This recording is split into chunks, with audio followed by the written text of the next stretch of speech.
Une chaîne, un monde.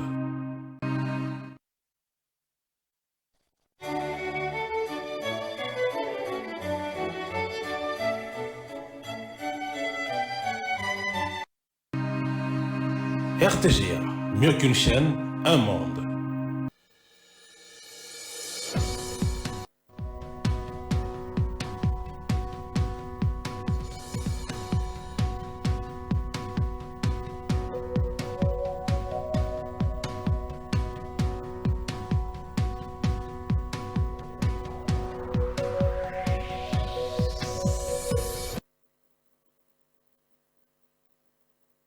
Jambo, hello, bonjour encore une fois à chacun de vous de partout où vous nous suivez dans toute l'étendue de la République, voire même dans toute l'étendue de l'Afrique. On reçoit des messages parfois du Cameroun, de la Côte d'Ivoire.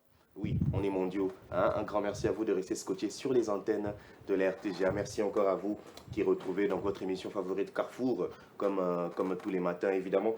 On commence avec donc un léger retard. Mais on va évidemment, comme on dit, le spectacle continue. On va être ensemble jusqu'à 11h moins 5, 11h moins 10. Donc c'est dans ce sens-là qu'on va avancer. On va parler d'un sujet assez complexe, culture de débrouille, survie ou sabotage national. On va un peu voir cette culture wana yako betalibanga, yako luka, mais aussi on va voir un peu en long en large donc tout ce qui se passe dans le parcours politique donc actuel. J'ai avec moi un invité de marque, c'est sa première fois, mais pas sa dernière. Bonjour sir. Bonjour monsieur. Comment ça va ce matin? Oui, je m'apporte bien, je pense que vous aussi. Yeah, magnifique. Alors en quelques secondes, tu peux te présenter à nos téléspectateurs? Qui tu es, où est-ce qu'on te retrouve? Voilà, merci. Tout d'abord, je tiens à vous remercier de m'avoir accordé l'opportunité de me présenter sur votre plateau Yeah. pour échanger sur ces sujets qui est hyper intéressant, qui constituent d'ailleurs notre vécu quotidien.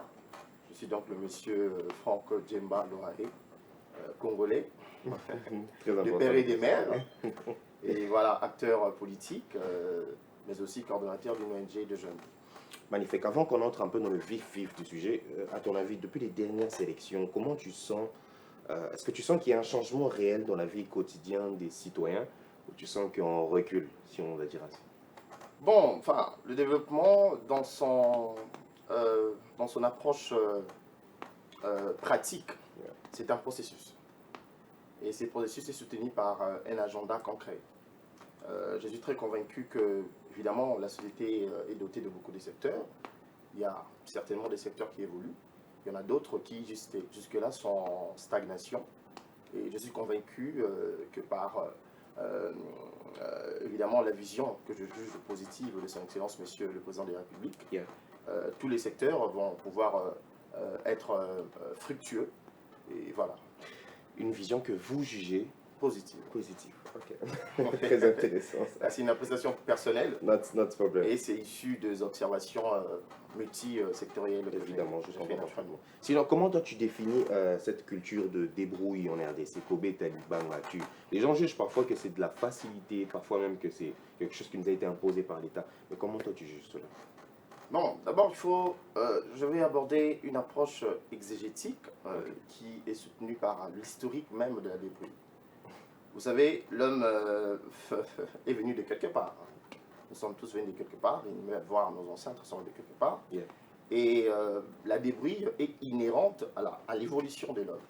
L'homme évoluant doit manger, l'homme évoluant doit travailler, l'homme évoluant doit se développer.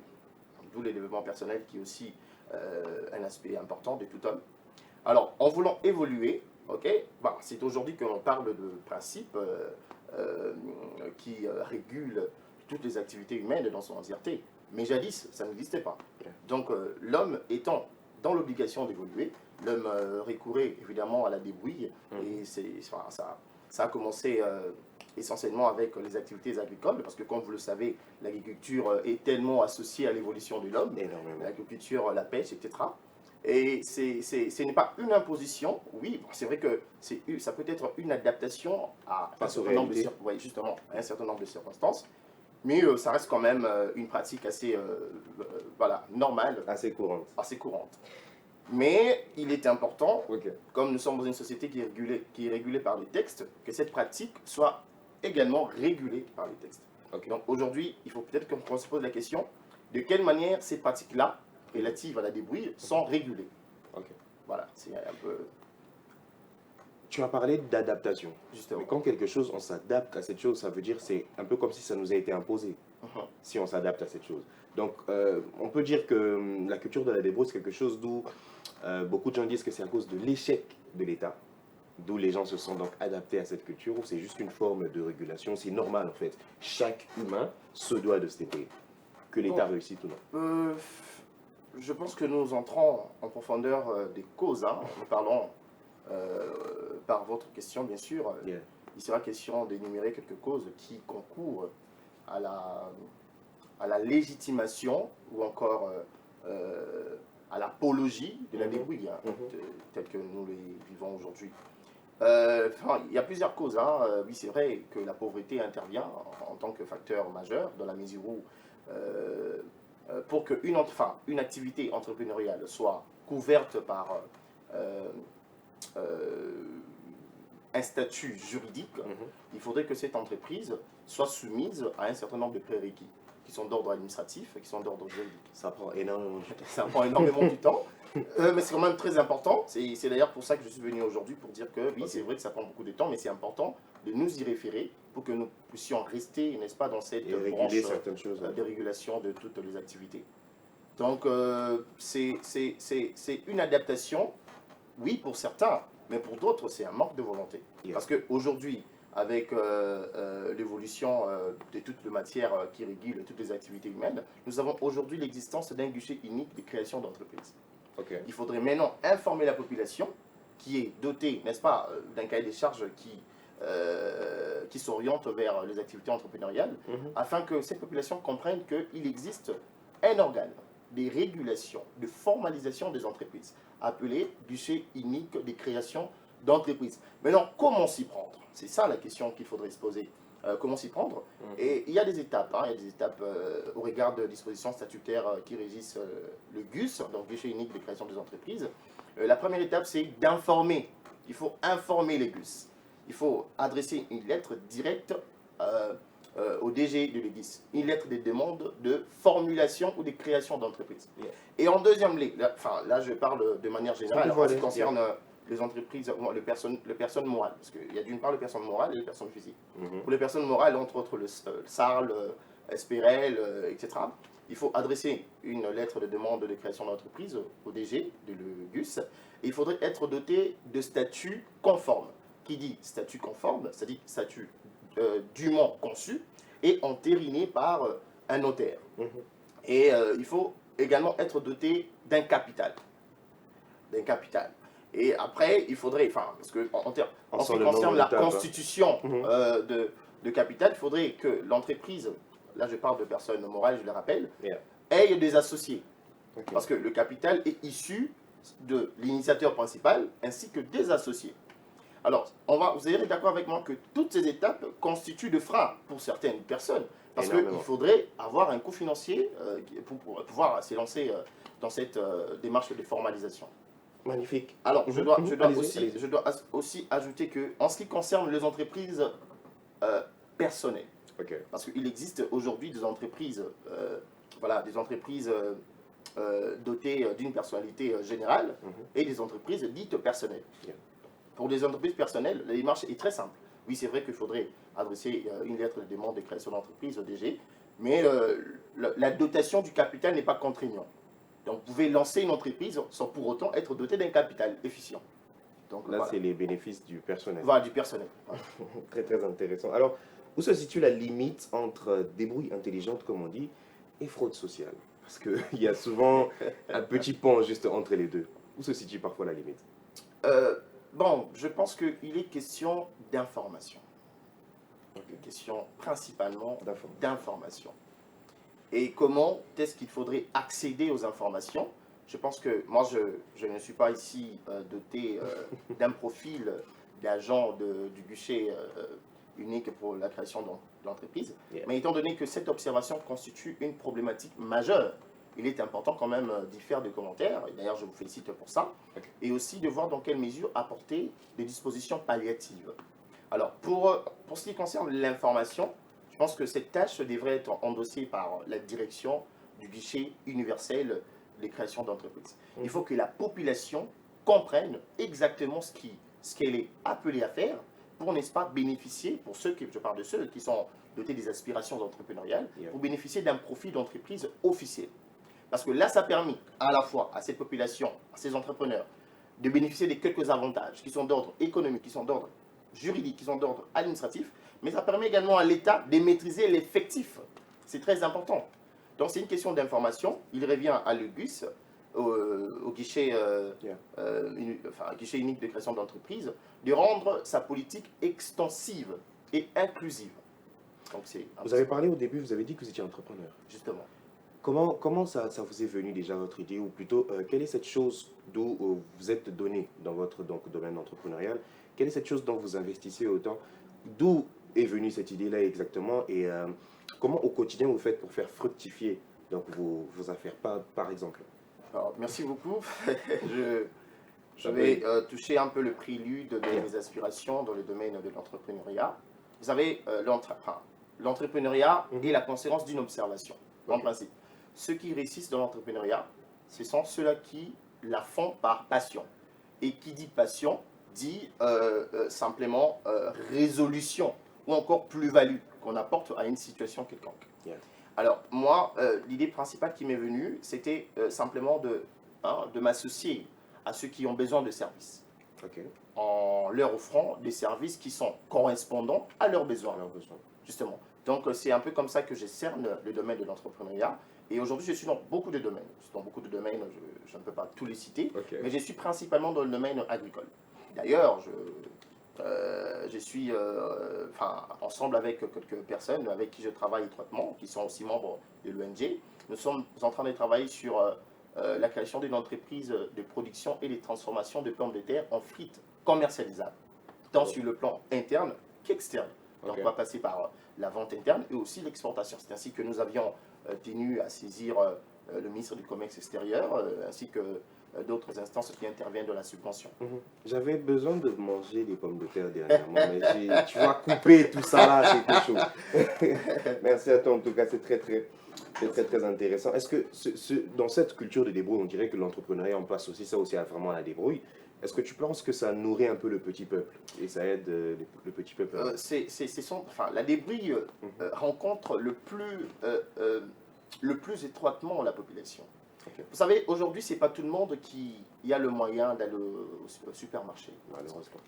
Ce n'est pas tout le monde qui a le moyen de se déplacer quittant Kingasani pour aller au grand marché, pour rencontrer des grandes instances de grands axes de vente. Yeah. Alors, il peut y avoir ce qu'on appelle du ligablo, juste au coin de l'avenue. C'est une sorte de réponse à apporter aux besoins. Okay. Donc, ça nourrit, on doit se le dire, ça nourrit de manière efficiente les demandes de la population dans plusieurs domaines. C'est une bonne chose, mais on a vu ensemble avec toi les nombreuses étapes qu'il faut passer pour donc atteindre un statut. Donc, et on voit de plus en plus de personnes contourner ces règles pour être éligibles, pour être acceptables. Est-ce que tu penses que le fait de contourner donc, cette loi-là ou cette règle, c'est devenu quelque chose d'acceptable socialement parce que ça traîne, si on doit dire? C'est une question de confiance. Okay. C'est une question de confiance entre la population et les instances gouvernementales. Et cette confiance, moi, je pense qu'on peut l'attiser, on peut l'inciter et on peut la fructifier.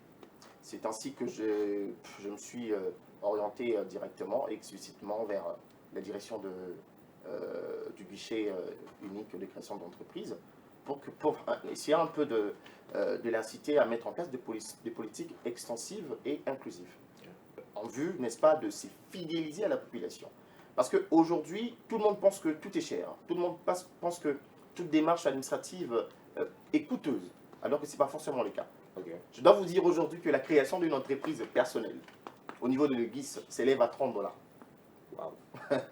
C'est à $30. Là, c'est une vérité que je vous dis, hein, c'est à vérifier. Okay. Mais j'œuvre dans ce domaine-là et je suis formateur dans ce domaine-là. C'est à $30. Pour ce qui concerne les personnes morales, donc Esperel, Sarl, etc., ça s'élève, je pense, si pas 70, $80, comme ça. Alors ici, j'aimerais profiter de votre plateau pour signifier à cette population réticente et rétive vis-à-vis des instances gouvernementales qu'il est important de faire confiance à notre gouvernement, à tout le service direct ou indirect attaché au gouvernement. Et lorsque, comme nous parlons évidemment du domaine de la débrouille, il faudrait, évidemment, je fais un appel solennel à la population, de formaliser les activités entrepreneuriales. C'est très important. Quels sont les avantages? Si vous me permettez, je peux les appeler. Allez-y. Le premier avantage, c'est que on s'attribue un profit d'entreprise. Le deuxième avantage, c'est qu'on a la facilité de pouvoir nous rapprocher des instances financières qui peuvent subventionner nos activités. Yeah. Le troisième avantage, là c'est orienté vers l'État, ça a permis, n'est-ce pas, à l'État de maîtriser l'effectif. Et aussi, vous savez que l'État congolais, dans sa politique, comme tout autre État, dans sa politique régalienne, il y a également une branche axée sur la subvention des initiatives impactantes. Là, je parle de l'ANAPI, je parle du FPI. Ce sont les deux principales institutions qui subventionnent tout ce qui est lié aux investissements. Qui dit investissement dit aussi entrepreneuriat. Évidemment. Voilà. Merci beaucoup en tout cas pour ces explications. On voit que la RDC a une économie assez, je ne dirais pas instable, mais assez parallèle, si on doit dire ainsi. Et est-ce qu'on peut bâtir une nation forte avec une économie assez parallèle ou instable? Bon, évidemment, je pense que la Chine est partie de là. Ok. La Chine est partie d'une économie instable avec le président Mao, mais la Chine a pu dénicher son côté fort. Et les côtés forts de la Chine étaient, en ces temps-là, l'agriculture. Il est question de valoriser nos ressources matérielles et immatérielles. Yeah. Et parmi ces ressources, je ne parle pas seulement de mines, etc. Je parle aussi de l'agriculture. Je parle aussi des hommes. Parce que les hommes constituent également un facteur efficient qui impacte sur le développement. Si seulement si, ce sont des hommes qualifiés. Et c'est à l'État d'attribuer des qualités à ces hommes, à travers la formation et l'éducation. Yeah. Donc il est important de reconnaître que c'est possible, n'est-ce pas, d'atteindre le développement, c'est possible de passer de nulle part à quelque part. Évidemment. Et c'est là par la prise de conscience, par la valorisation des ressources naturelles congolaises. On a aussi vu dans l'histoire que même les États-Unis se sont vraiment forgés par Absolument, l'agriculture. absolument. Et quelque chose de très très important. Donc les amis, encore une fois, bonjour à chacun d'entre vous. Si vous venez à peine de vous connecter, nous sommes en train de discuter sur la culture des débrouilles, Kobe Talibanga. Soit c'est une survie, soit c'est un sabotage national. On part autour de tout cela, mais aussi on épingle donc la situation aussi politique actuelle du pays, tout en restant évidemment dans ce cadre social, parce que c'est mardi et nous sommes dans Carrefour Société. Donc j'étais avec le bien-aimé Franck qui nous explique magnifiquement comment ça se passe, toutes ces choses, qui nous explique un peu les étapes pour atteindre les instances, pour ouvrir son entreprise personnelle, voire même s'attacher à une autre structure. Très très intéressant. On va accueillir notre nouvelle invitée, une première, mais pas une dernière. Bonjour monsieur. Bonjour monsieur. Comment ça va ce matin? Parfaitement bien et vous? Magnifique. Merci. Les embouteillages, je suppose. Bien évidemment. Alors comme Franck, en quelques secondes, tu peux aussi te présenter à notre spectateur. Comment on t'appelle? Où est-ce qu'on te retrouve? Qui es-tu? Je suis maître Boris Ofutu. Je suis acteur politique. J'aimerais me limiter là. Magnifique. Tellement de casquettes, Bien mais évidemment, on va se limiter d'abord vers là. À ton avis, toi aussi, depuis les dernières élections, j'aimerais vraiment connaître ton point de vue. Est-ce que tu sens qu'il y a un réel changement dans la vie des quotidiens aujourd'hui?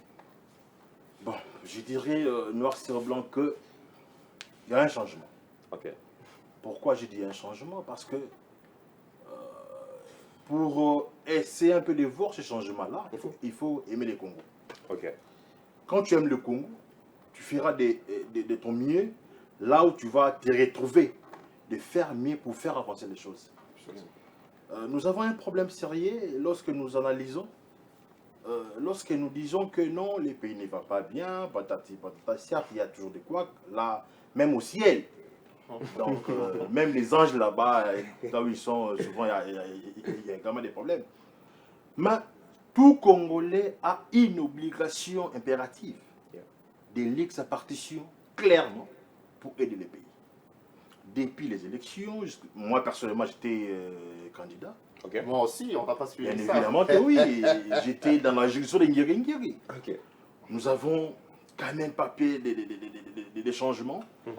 Certes que ce sont des changements à pas faibles, mais c'est petit à petit, oui, donc c'est pas ce que ça. Magnifique. Je vous pose la question, puis je vais encore revenir vers Franck. On sent que la crise persistante qu'il y a à l'Est, par exemple, La population a l'impression que c'est une guerre oubliée, que les instances nous ont oubliés. Qu'est-ce que tu dis par rapport à cela? Par rapport à cette question immense, je dirais que les autorités sont en train de travailler lentement, sûrement. Parce que cette fois-là, ce n'est pas question de terminer la guerre pour qu'après-demain, qu'on puisse encore se retrouver dans une même parler des mêmes choses. situation. C'est pourquoi le chef de l'État est en train de travailler avec ses voyants soldats et le gouvernement pour c'est un peu de mettre à terme définitivement cette guerre. Donc dire qu'il y a un lâchement, là je remets en cause. C'est Je beaucoup remets de en dire. cause. Yeah. Qu'est-ce que tu dis par rapport à ça, Franck? Exactement, je vais paraphraser ce qu'a souligné Maître Boris, pour qui j'ai beaucoup de respect. C'est un camarade du parti. Nous avions été, comme il a souligné, nous avions été candidats aux élections législatives. Moi, j'étais à Bandaloua, législative provinciale. Lui, il était à Nguéringiri. Bon, relativement à la question posée, comme l'a dit Maître Boris, il y a deux résolutions. Tant au niveau du gouvernement qu'au niveau de la communauté internationale. Parce que nous avions abouti à un gain des causes qui consistait que l'on reconnaisse officiellement, solennellement, le Rwanda en tant que pays agresseur. Nous avons pu aboutir à ces conclusions-là, tant au niveau régional. C'est une grande victoire déjà. Évidemment, le victoire diplomatique n'est font que s'ajouter. Si vous remarquez, il y a le Rwanda qui n'est plus membre du CAC. C'est simplement parce que, évidemment, il y a eu cette conscience internationale au niveau de cette organisation internationale qui a pu, n'est-ce pas, fustiger les actions mesquines du Rwanda. Alors, aujourd'hui, à travers cette question, j'en ai eu l'occasion de répondre explicitement. Le travail est en train d'être fait de manière assidue. Il y a d'une part le FRDC qui font évidemment leur part d'action, et aussi le gouvernement qui est en train de travailler assidûment de manière à remédier définitivement cette problématique d'hécatombe continue au niveau de l'Est. Alors, j'aimerais aussi appeler la population à travers cette question à faire confiance, comme je l'ai dit, à faire confiance au gouvernement. Aujourd'hui, il y a une promotion de désinformation accrue et inquiétante. Énormément. Oui. Évidemment, l'ennemi du Congo profite de cette culture de désinformation pour, n'est-ce pas, s'amplifier davantage. Alors c'est important de faire confiance au gouvernement et de s'appuyer aux informations telles que données par le gouvernement en ce qui concerne la situation des crises à l'est du Congo. Voilà. Magnifique. Maître Boris, le gouvernement aujourd'hui parle de relance économique. Il parle de beaucoup, enfin, genre, pas dire promesses parce que bon, on ne va pas entrer dans les détails, mais sur le terrain, on sent qu'il y a certains jeunes, ou plutôt il y a 80%, dirais-je, des jeunes qui peinent encore. Où se trouve le piège, où se trouve le blocage, malgré que le gouvernement promet cette relance économique? Il faudra retenir une chose. Le gouvernement n'est pas un groupe de magiciens. Ok. Et puis, le gouvernement ne peut pas travailler d'une manière... comment je peux dire ça? Immédiate? Il faut retenir d'abord une chose. Okay. Notre pays nous vivons dans des problèmes. Ça fait 65 ans. C'est une belle mémoire. Yeah. Mais on ne peut pas tenir rigueur à ces gouvernements. On ne peut pas. Okay. On ne peut pas parce qu'on ne peut pas arranger quelque chose qui a été... déjà sali. Bien évidemment. Ça date. Sur ce, je dirais qu'il n'y a pas un piège. Mais le gouvernement est en train de travailler, comme on dit en musique, poco à poco. Donc ça veut dire petit à petit. Yeah.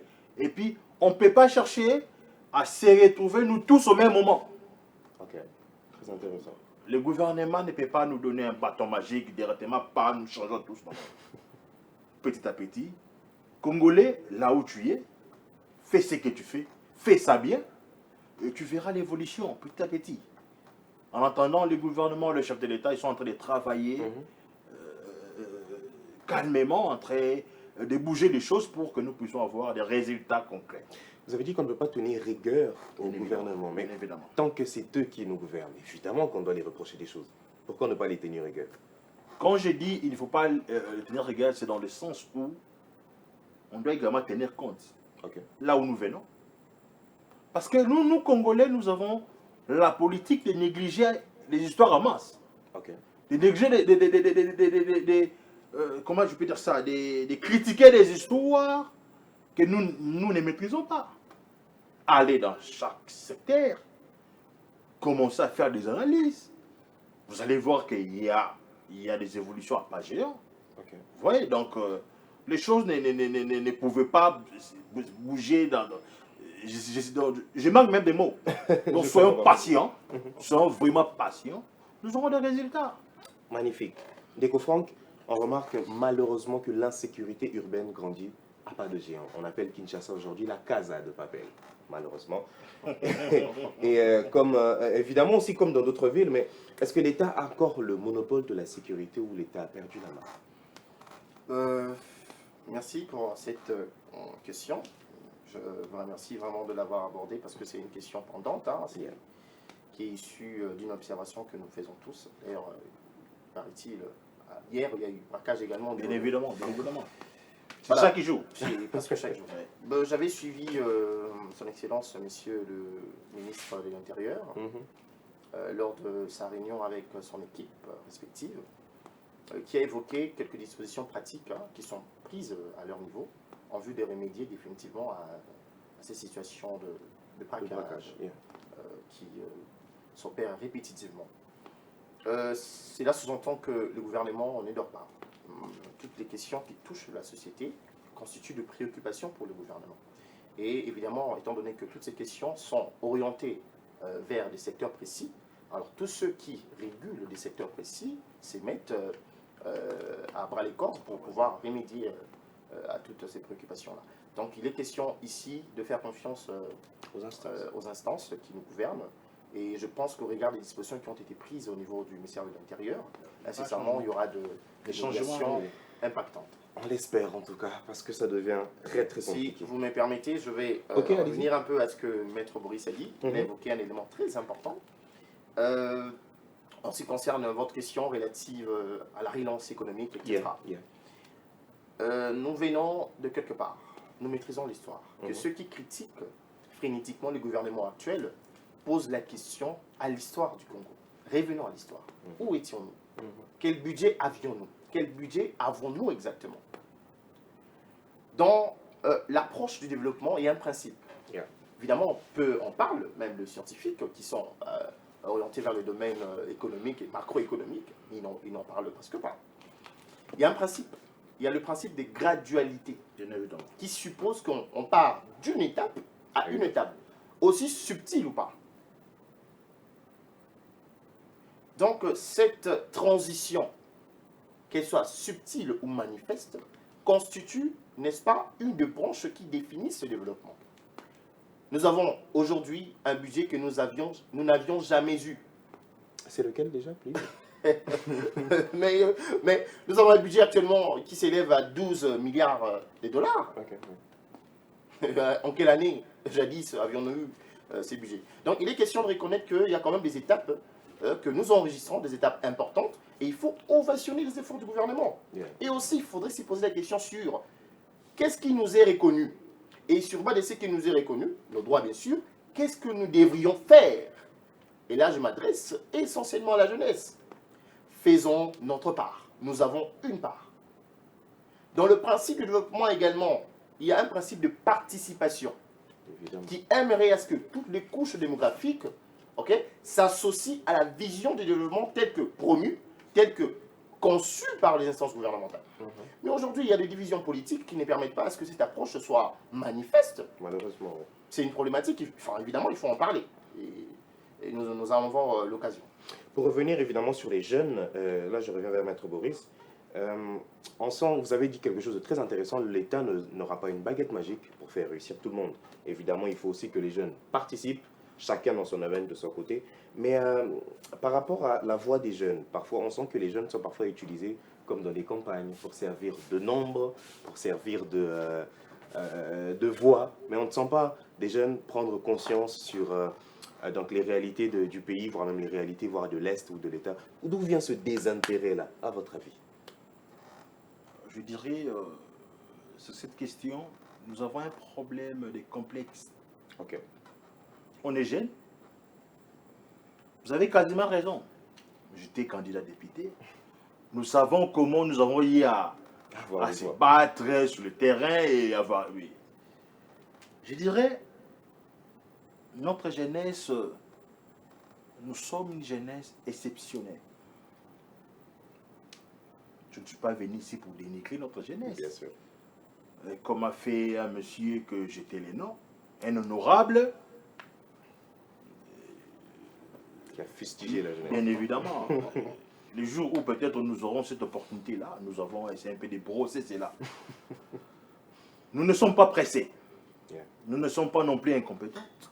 Mais nous sommes une jeunesse compétente. Preuve à l'appui, nous sommes ici, c'est les plateaux. On est jeunes tous. C'est question de chaque jeune de prendre ses responsabilités à main. Tu es médecin, lis bien ta partition.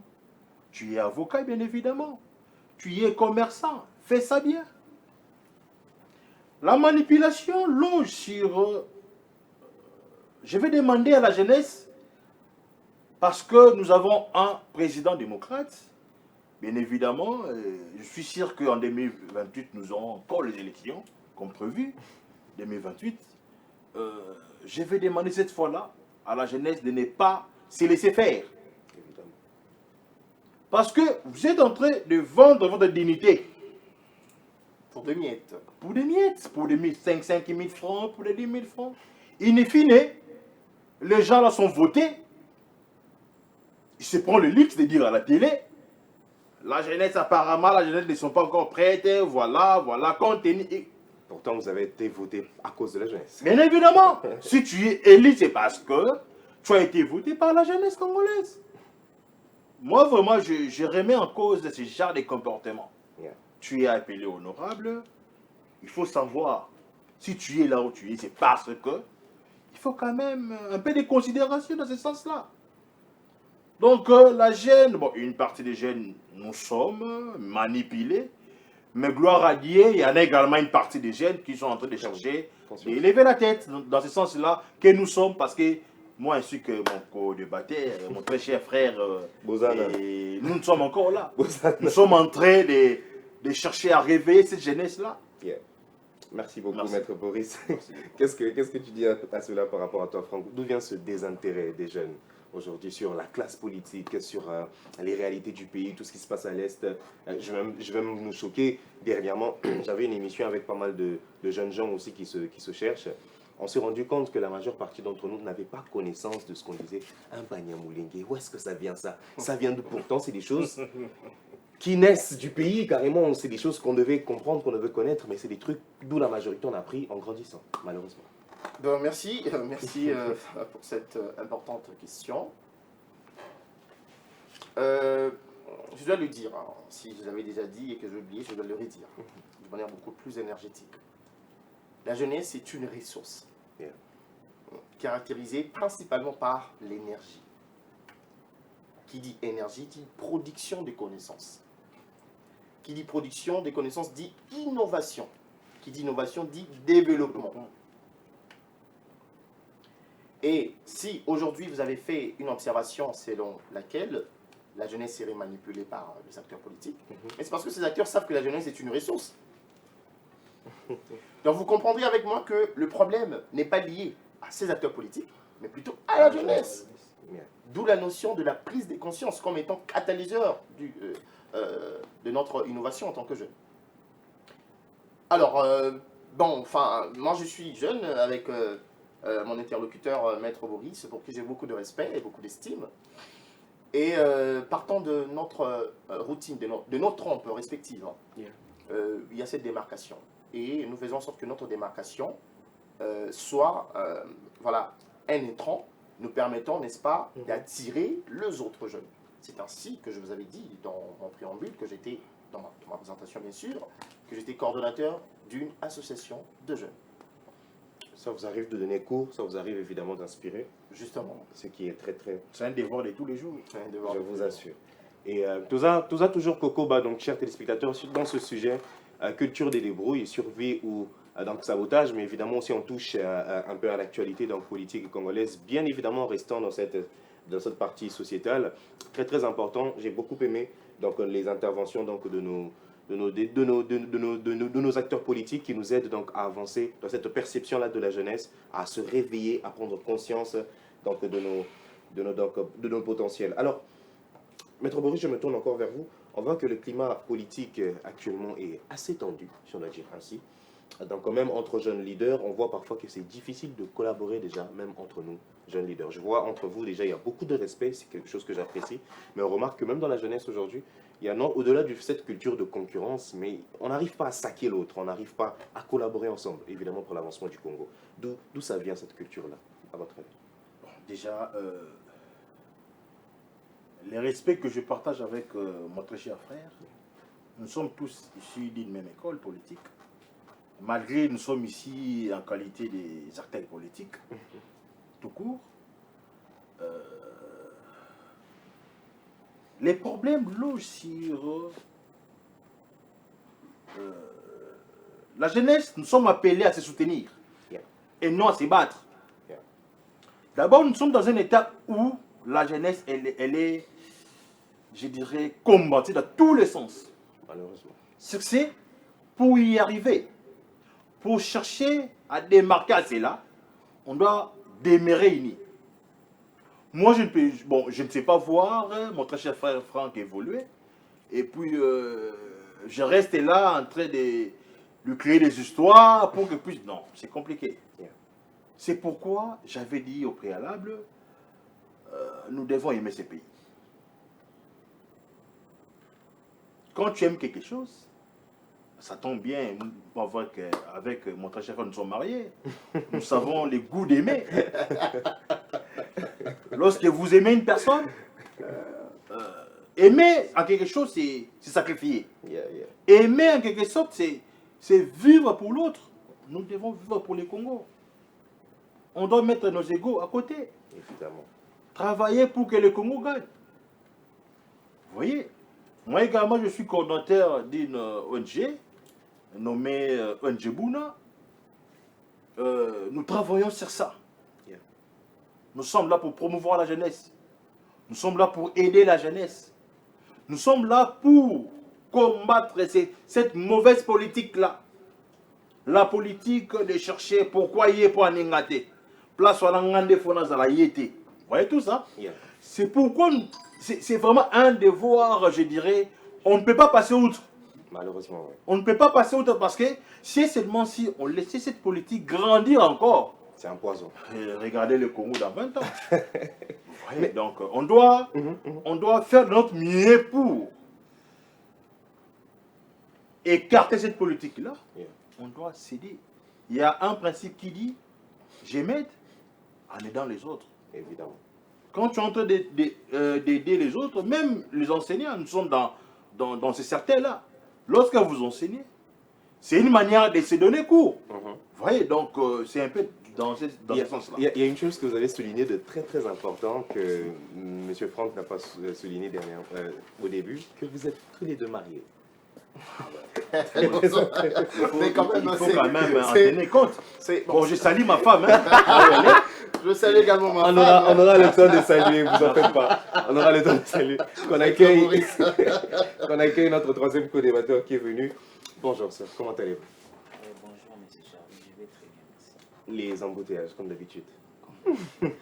Alors, comme les deux autres, aussitôt aussi en quelques secondes, tu peux te présenter à nos téléspectateurs. Comment on t'appelle? Où est-ce qu'on te retrouve? Je réponds au nom de Dani Kalala. Yeah. Je suis un acteur et analyste politique. Yeah. J'évolue plus dans les milieux politiques. Je n'aimerais pas me présenter dans ma coloration politique, Not a problem. mais j'aimerais simplement me présenter comme étant citoyen congolais. Évidemment. C'est les Congos qui gagnent. Comme d'habitude.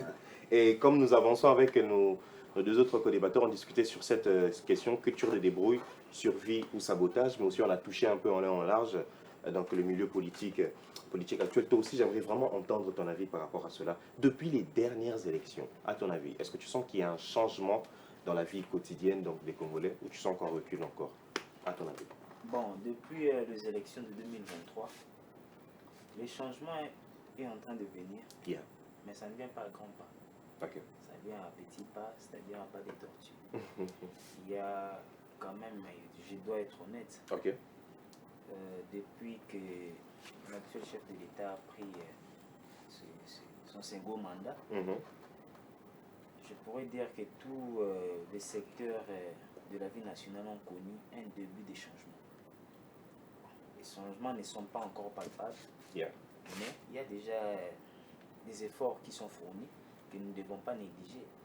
Mais seulement de l'autre côté aussi, je peux me plaindre Ok. par rapport à ceux-là qui n'arrivent pas à matérialiser la vision du chef Sur terrain. le panier de Congolais, sur terrain. Nous ne sentons pas ça. La vision est bonne, mais l'application pose problème. La vision est bonne, mais l'application pose problème. Et on a aussi parlé, on a aussi discuté en est en large sur la jeunesse congolaise. J'aimerais aussi entendre ton avis par rapport à cela. Une jeunesse qui est pour la majorité assez manipulée, mais évidemment, c'est gloire à Dieu, on voit qu'il y a une grande partie aussi de la jeunesse qui se réveille un peu, qui prend conscience. Dans cette sphère politique entre jeunes, dans ton observation, tu sens qu'il y a une certaine avancée dans le sens où tu sens qu'il y a beaucoup plus de jeunes qui se soutiennent. To culture, il y a la concurrence, et ça. Bon, culture à la concurrence, c'est la montée. Ok. Dans la mesure où, et c'est grave à tout bazar, au moins, la compétition est là. Mhm. Mais il fait la compétition moins loyale. Ok. Et ça, la compétition moins déloyalité parce que il y a aujourd'hui, moi, dans le milieu des jeunes, c'est que moi, j'ai craint, c'est que, vous voyez, on a décrié hier certaines pratiques chez nos aînés, pardon. Yeah. Mais aujourd'hui, je me rends compte qu'il y a une On catégorie se de retrouve jeunes dans les mains. qui ne se retrouvent pas, mais qui essaient un peu de s'inscrire Ok. dans cette logique. D'accord. Là, c'est ma plus grande crainte. Mais la jeunesse congolaise aujourd'hui a répondu présent Ok. dans le milieu politique, dans la scène politique. Je peux me rappeler lorsque le chef de l'État est passé au palais du peuple, bref, quand on avait rendez-vous avec la jeunesse, le chef de l'État avait fait appel aux jeunes de participer massivement aux élections. Yeah. Et nous avons vu aux élections de 2023, il y a eu beaucoup de jeunes qui ont participé. Énormément. Et bon, Dieu merci, il y a certains qui se sont fait élire, mais il y a encore d'autres qui ont été victimes des élections. Quand je parle de victimes, là, je ne vois pas seulement la CENI, je vois les jeux électoraux, comment toute cette aventure s'est passée. Et donc, la jeunesse se débrouille. Elle a un bon avenir devant elle. Voilà, un bon avenir, mais seulement il faut un bon encadrement aussi pour ça. Yeah. Ndeko Franck, je reviens vers toi. On entend beaucoup parler d'un parlement de jeunes. À ton avis, c'est une idée qui est assez intéressante ou c'est quelque chose qui pourrait créer encore d'autres soucis ou c'est une idée vraiment assez intéressante, un parlement entièrement composé de jeunes? Un parlement de jeunes. Yeah. Voilà, merci beaucoup. Bon, je pense que de tout ce que mes interlocuteurs ont dit, j'ai retenu quelque chose d'hyper important qui va certainement motiver la réponse que je veux attribuer à votre question. Ils ont dit que la jeunesse avait sa place. Tant au niveau des élections qu'à d'autres niveaux. Yeah. Mais que cette dernière est plutôt combattue. C'est une réalité. Et comment est-ce que le combat que subit la jeunesse peut être, n'est-ce pas, éradiqué? Il faudrait qu'on se renvoie à la représentation exclusive et directe de la jeunesse. Et là, je parle du ministère de la jeunesse. Je suis aujourd'hui pétrifié de voir que, bon, excusez-moi, je ne suis pas ici en train d'admonester la gestion politique de l'actuel ministre de la Jeunesse, mais je pense que ma réprimande constituerait, dépendamment de son approche, une sorte de plus-value dans sa gestion. Yeah. Il est important de recourir aux états généraux de la jeunesse. il est important de questionner la jeunesse, de questionner toutes les couches représentatives directes et indirectes de la jeunesse. C'est par là qu'on aboutirait, n'est-ce pas, inéluctablement à un parlement de jeunes, crédible et légitime.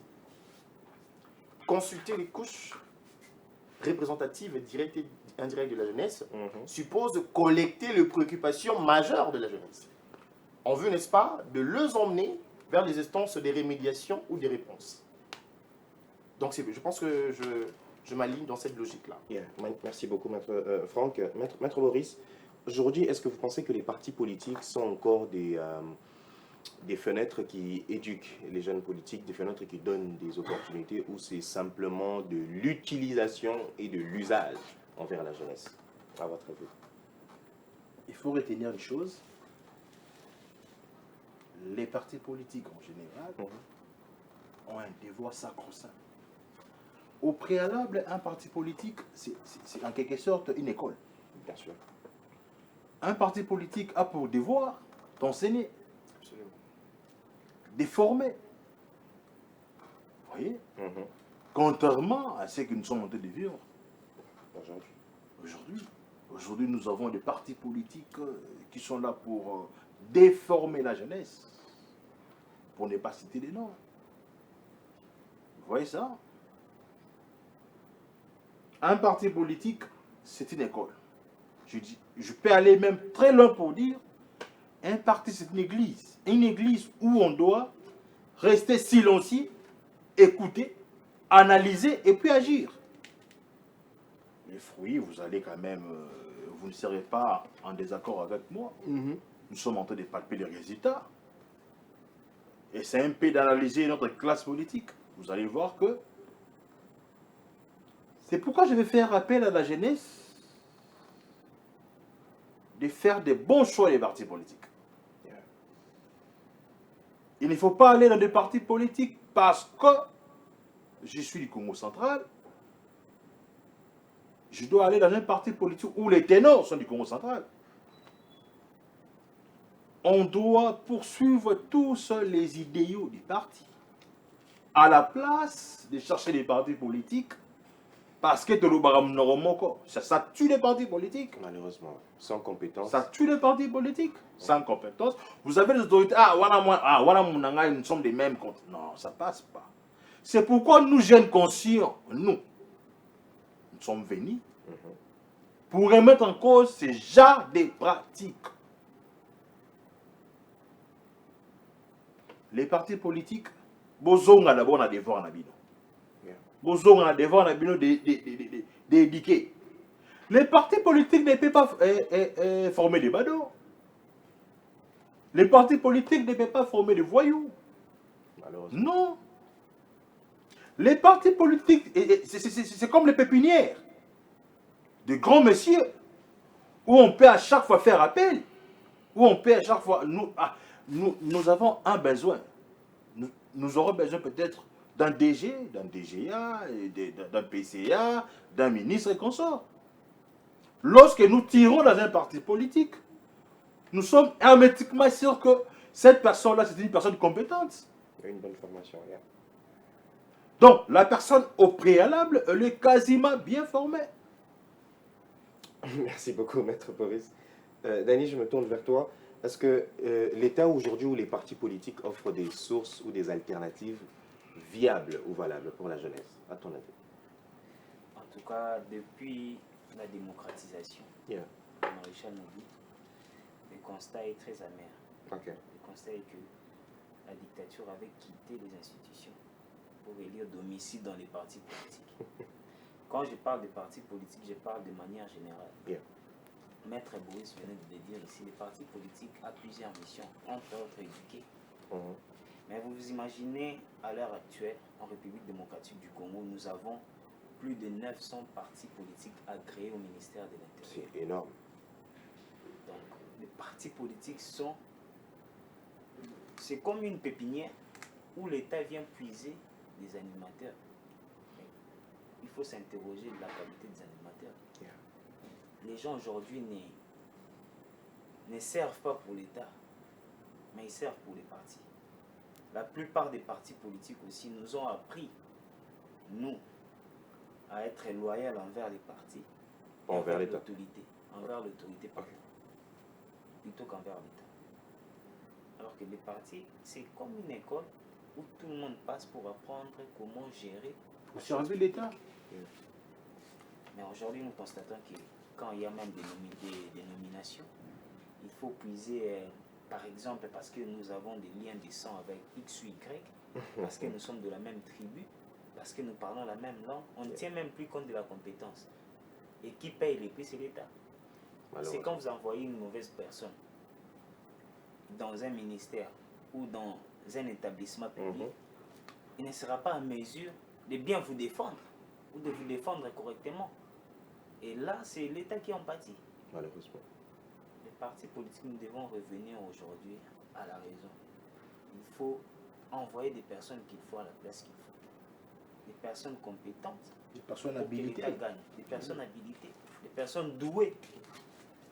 C'est de ça que nous avons besoin. Merci beaucoup, cher Dani. Cher Franck, tu en parlais en long et en large de ce développement pour atteindre les CRL, les ONG, donc les étapes qu'il faut. Est-ce que c'est les mêmes étapes aussi avec des partis politiques ou pourquoi il y a autant de partis? C'est parce que ça a été normalisé ou on distribue rapidement des documents pour des partis ou tu penses qu'il faudrait quand même une certaine régularisation aussi par rapport à cela? Bon, Sinon, on va atteindre 1000 très pour bientôt. mieux répondre à cette question, il faudrait revenir sur la nature de notre République. Ok. Nous sommes dans une République démocratique du Congo. Alors, la conséquence logique, c'est que c'est tout le monde qui a la liberté de s'exprimer. Et un parti politique, hein, si je dois interpréter ça autrement, c'est aussi un cercle d'expression en groupe, basé, n'est-ce pas, sur une idéologie commune, sur des objectifs communs, sur un cahier des charges commun. Yeah. Donc, je pense que la régulation s'est faite de manière absolue, parce que déjà, tout le parti politique qui se disent parti politique ont tous obtenu des autorisations d'évolution, des autorisations d'action sur l'étendue nationale. Ok. Alors, c'est une conséquence liée à la démocratie. Donc, remettre en question les caractères pléthoriques des partis politiques, c'est remettre en question la démocratie. Mais 900, c'est énorme quand même. On ne peut pas empêcher aux Congolais de s'exprimer en groupe. Ok. C'est ainsi que, de la même manière qu'il y a des partis politiques qui sont indénombrables, de la même manière qu'il y a aussi des ONG et des ASBEL qui sont pléthoriques. Donc, ça revient vraiment au même. Personnellement, je juge ça toujours. La question qu'il faudrait se poser, peut-être que l'a souligné mes deux interlocuteurs, c'est quel devrait être l'impact de ces partis politiques au processus de développement de la RDC. Et il faudrait maintenant, n'est-ce pas, faire revenir tous ces partis politiques aux idéaux, tels que l'a souligné Maître Boris. Quels sont les idéaux d'un parti politique? Quand vous dites conquérir le pouvoir, oui, qui conquiert le pouvoir? Le parti politique, c'est une connotation agrégative, mais en principe, ils sont dotés de membres. Donc, si on doit décrypter l'approche des conquêtes de pouvoir, ce n'est pas le parti politique qui conquiert le pouvoir, mais c'est plutôt le membre. Mais donc, quelle doit être la qualité de ce membre? Évidemment. Et d'où doit être issue la qualité de ce membre? D'où l'importance de formation, telle que souligné ici. Très, très important. Alors, pour passer à une bonne formation, il faudrait que tout parti politique ait dans son mode d'action une mentalité ou une culture de gestion des ressources humaines. Vous avez un membre qui a pu nouvellement adhérer dans votre parti politique, vous ne les maîtrisez pas. Pour vous, vous vous limitez au fait qu'il ait rempli la fiche.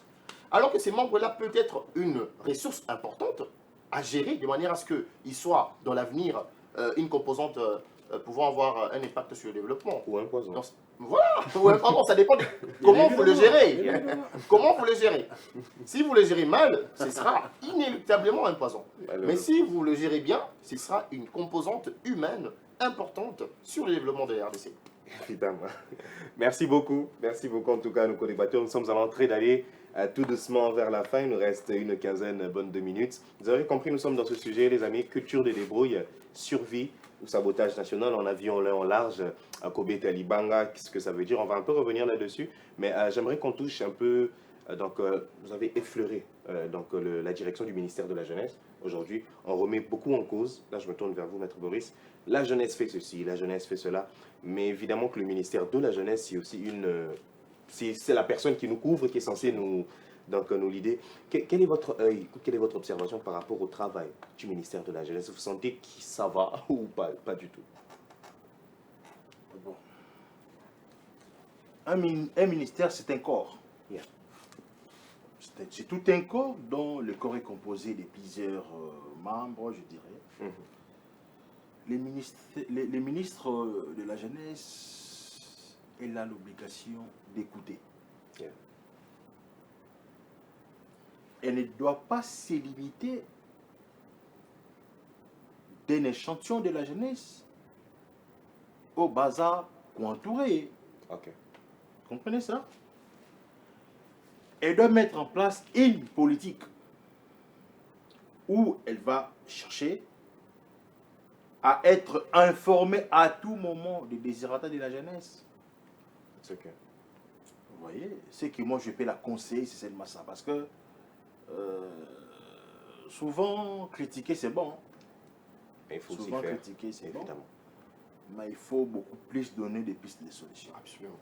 Lorsque vous critiquez à ne pas Sans donner des piste. pistes de solutions, vous êtes en train de montrer à suffisance combien vous êtes bourré. Excusez-moi pour le terme. Non, non, c'est très bien. Donc, Madame la ministre, si vous nous regardez là où vous êtes, je vais vous demander, vous conjurer d'écouter la jeunesse. Yeah. Parce que cette jeunesse-là peut facilement vous avorter. Cette même jeunesse-là peut facilement vous porter dans leur cœur, dans l'optique de vous donner encore de la chance. Yeah. Parce qu'il faut seulement voir les pouvoirs, il faut également regarder après les pouvoirs. Vous êtes aujourd'hui ministre, demain vous serez, je ne sais pas moi, première ministre, pourquoi pas présidente de la République, pourquoi pas.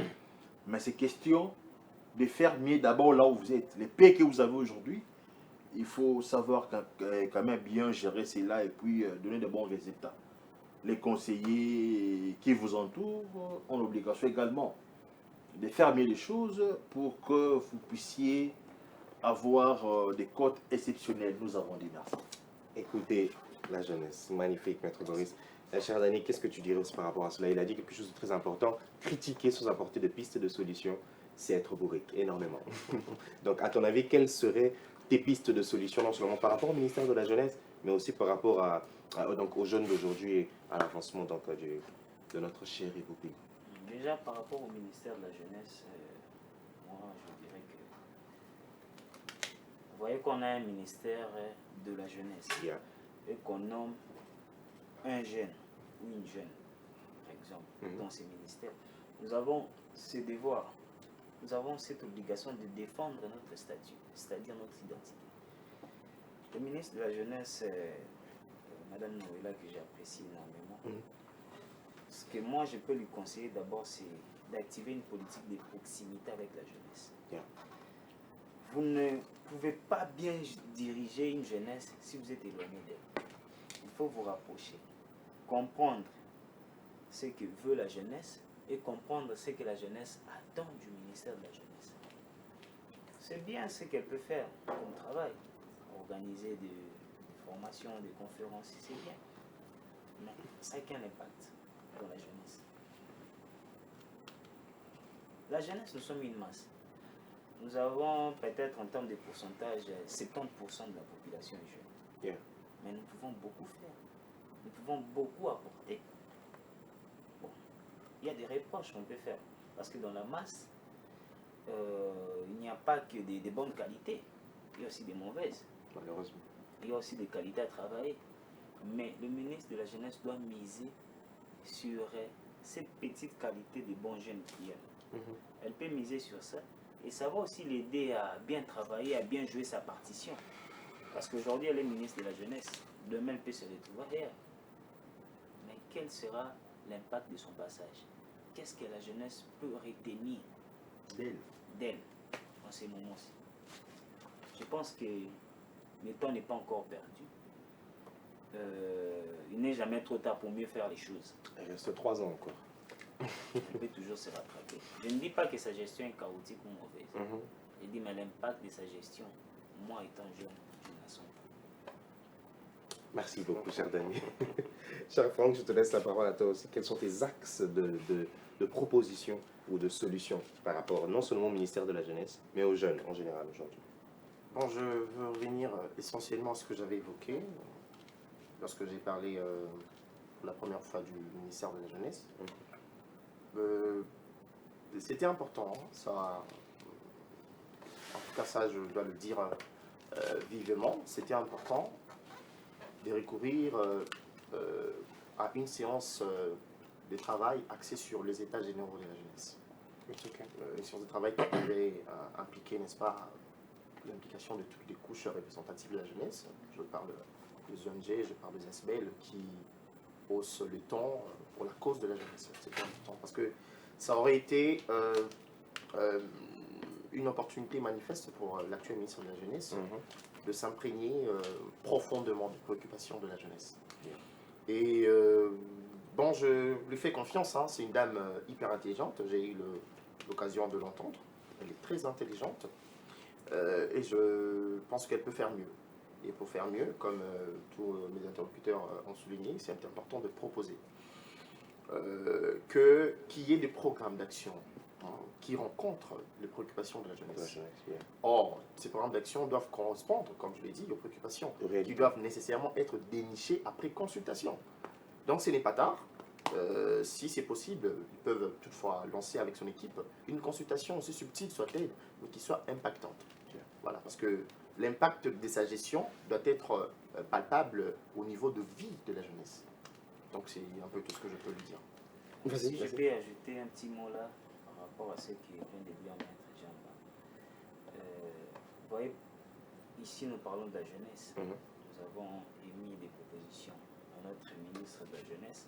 Mais je m'en aussi glisser un petit mot à la jeunesse. Évidemment.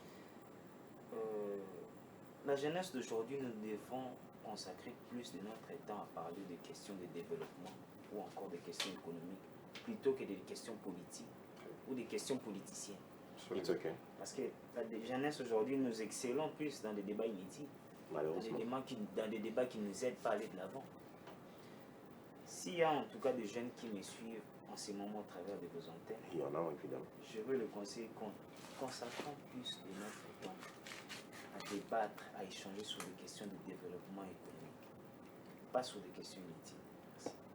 Magnifique. Alors, nous sommes malheureusement en train de tendre vers la fin.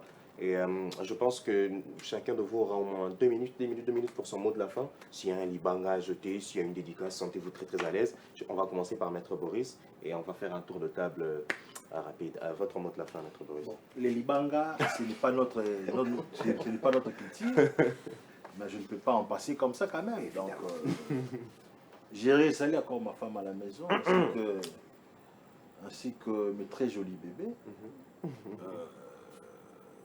En pensant, je salue également les chefs de l'État. Je devais commencer par là parce que c'est le garant de la nation. Le garant de la nation. Je salue également tous les gouvernements, spécifiquement à son Excellence Julien Paluku, les ténors de son gouvernement. Donc, ce que moi je peux dire, la jeunesse, Tolingambogo. Il y a une nuance. Nous autres, nous n'avons que les Congo comme État. Évidemment. Nous n'avons que le Congo comme nation. Si je vous montrais mon passeport, je suis congolais. Je n'ai qu'un seul passeport. Mais le mal en est que nous avons toutes les personnes qui sont en train de nous embrayer, d'embrayer la jeunesse congolaise. Ce sont des personnes qui ont peut-être des nationalités. La personne, elle est française, elle est congolaise. Ils savent bien que si ça bardait ici, il a un point d'appui. Bien évidemment. Il peut se retirer facilement pour aller en France. Et toi et moi, autre lingaka Congo. Toi, donc on doit bien prendre soin de toi, chaque Congolais là où tu es. Je suis en train de nous demander de lire notre partition. Tu es avocat, fais ce que tu fais bien. tu es magistrat, fais ce que tu fais bien. Tu es politicien et non politicien. Il faut mieux le faire parce que il y a un adage qui dit Mouyakamora fin ça va gagner ça. Sur ce, nous en étant jeunes, nous avons l'obligation. Aujourd'hui, nous sommes appelés jeunes. Mais il faut faire les calculs après 30 ans. Il faut faire les calculs après 30 ans, tu vois quel âge? Sur ce, il faut bien faire les choses. Le chef de l'État est en train de lire sa partition, demain après demain, en assaut présidentiel. Les ministres, évidemment. Nous qui sommes en train de critiquer aujourd'hui, faisons l'effort en critiquant de donner des pistes de solutions. Parce que la personne qui te regarde de loin, elle est plus attentionnée que toi Qui est sur terrain. qui est sur terrain. La personne peut te dire, tu vois là-bas, au Fandaki, mais il fallait faire ça, j'avais fait ça. Donc il faut chercher à donner des solutions. Si nous travaillons dans cette politique de proposer des solutions spécifiquement à notre gouvernement, nous allons voir que le Congo va changer. Et le Congo gagnera. Merci beaucoup, Merci. Maître Boris. Cher Dani, attends. Déjà, je commencerai par saluer le premier citoyen du Congolais. Lift your voice, please. Le premier citoyen du Congolais que je cite est son Excellence, Monsieur le Président de la République, chef de l'État, Félix Antoine Tshisekedi Tshilombo. Son Excellence, nous jeunes, nous sommes derrière vous, nous vous accompagnons. Nous savons que c'est très difficile et surtout pendant cette période où notre pays est vivement menacé, agressé par le Rwanda, sous couvert de M23 et la Russie. Mais aussi, nous sommes très contents des victoires que nous, République démocratique du Congo, avions eues dans le passé et en présent, aux Nations Unies et dans d'autres organisations internationales. En tout cas, Excellence, nous comptons sur vous. Jouez très bien votre partition. Et j'aimerais aussi profiter de l'occasion pour féliciter quelques membres du gouvernement. Parce que vous savez, c'est bien de critiquer, mais lorsque les choses sont aussi bien faites, Il faut le dire. il faut saluer. Évidemment, évidemment. Et là, je vois les ministres Julien Paoukou Kaonga qui se démarque très bien dans son secteur. Je vois la ministre des Affaires étrangères, Thérèse Kayikwamba, qui fait très bien son travail, un travail remarquable et titanesque. Je vois aussi le ministre, le maître Jacques Chabani, dans ce secteur en tout cas, qui se démarque vraiment très bien. Je n'aurai pas vraiment le temps de citer tout le monde. Évidemment. En tout cas, tous ceux qui font très bien leur travail, que ce soit au gouvernement, dans les entreprises, vous avez tous nos encouragements. Merci. Merci beaucoup, cher Dani. Cher Franck. Merci beaucoup. Alors je tiens à vous remercier pour l'opportunité que vous nous aviez donnée de présenter sur ce C'est plateau. pas la dernière fois, en tout cas. Évidemment, je pense que ce ne sera pas la dernière fois. Je serai toujours très ouvert aux invitations éventuelles. Et je remercie le chef de l'État, le président de la République, qui porte à cœur les différentes préoccupations des Congolais. Et je tiens aussi ici à saluer Apadjemba Tich Aigle, qui est mon père et un prototype important pour mon parcours tant politique que social. Je tiens également à saluer son Excellence, Monsieur le ministre du Commerce extérieur, le camarade Julien Paoukou Kaonga, qui est en train de faire un travail laborieux avec un pacte manifeste dans ce secteur qui est le commerce extérieur axé sur l'importation et l'exportation. J'ai salué également le travail fait assidûment par son Excellence, Monsieur le ministre de la Justice, qui est malheureusement dans une impasse. Persécuté de tous Voilà, les côtés. persécuté. Voilà, je le salue quand même. Je pense qu'il y aura une suite favorable pour son sort. Et finalement, je tiens à saluer mon très cher ami, en tout cas c'est un ami, on s'appelle ami, son Excellence, Monsieur le ministre de la Communication, Patrick Mouyaya, et finalement ma femme, Rose Djemba Milutini, que je salue en passant. Voilà, je t'aime beaucoup. C'est vrai, et tout le monde a salué. Vous voulez saluer votre femme, hein? Non, mais moi, je ne suis pas marié. C'est ça, c'est normal. C'est question d'assumer, hein. C'est question d'assumer. Sentez-moi les Je nous vais reste. saluer mon père, Il nous je reste vais pas. saluer ma mère, je vais saluer mes frères et sœurs, Yeah. mais aussi J'ai vraiment un penchant là vraiment très engagé envers les femmes Ok, et surtout envers les femmes du gouvernement. it's okay. Je vois la première ministre, je vois d'autres femmes du gouvernement, je Yeah. vois la ministre de la Jeunesse Mhm. qu'on a cité ici pendant l'émission. Yeah. En tout cas, c'est sous votre leadership que nous avons eu vraiment des résultats impactants. Il y a des Voilà, choses qui ont donc, bougé quand si, même. dans beaucoup de choses, en tout cas, maman, le Ngoni Yanabine. J'avais Ça oublié m'a également, pas- j'avais oublié Sentez-vous à l'aise, il faut qu'on des finisse. personnes importantes dans ma vie. Ok, Je ne pouvais pas quand même quitter ces plateaux ok, sans pourtant leur faire les coucous. Mhm. Mes très chers parents, je vous aime beaucoup. magnifique. Vous avez été tout pour nous. Yeah. Merci. Je salue les petits qui viennent après moi, l'entrepreneur luxueux Robert Ofutu depuis Dubaï. Je te salue. Ainsi que ma grande sœur Aimée, Samuel et consorts. Et puis ma très chère fille, Maëlys Ofutu. Papa t'aime beaucoup. Denzel Ofutu, papa t'aime beaucoup. C'est ça. C'est ça la vie. Armel, le président, le coordonnateur de la jeunesse de l'IJB. Je te salue, les cordons fistons également, les cordons cahiers. Je vous salue tous. Merci beaucoup. Vous l'aurez compris, c'est Carrefour. On n'arrive pas parfois à finir, parfois on veut rester là jusqu'à demain. Bien évidemment. Merci à vous en tout cas, merci à chacun donc, de mes invités pour avoir répondu présent dans cette émission. Nous avons discuté sur la culture des débrouilles, survie ou sabotage. On a aussi touché l'actualité politique. Revoyez-nous évidemment chaque mardi dans Carrefour pour discuter sur des sujets de société, voire même des sujets de tout genre. Merci à mon directeur Trontoa Chitenge pour sa confiance. Merci aux deux excellents, Michael Chio et Djibril, donc Mpanzou qui était derrière les caméras. Évidemment, on se retrouve mardi prochain et n'oubliez jamais les amis, l'avenir, c'est aujourd'hui. À très bientôt. Merci.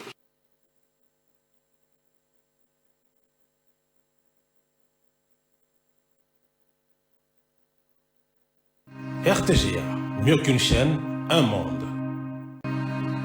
RTGA, mieux qu'une chaîne, un monde.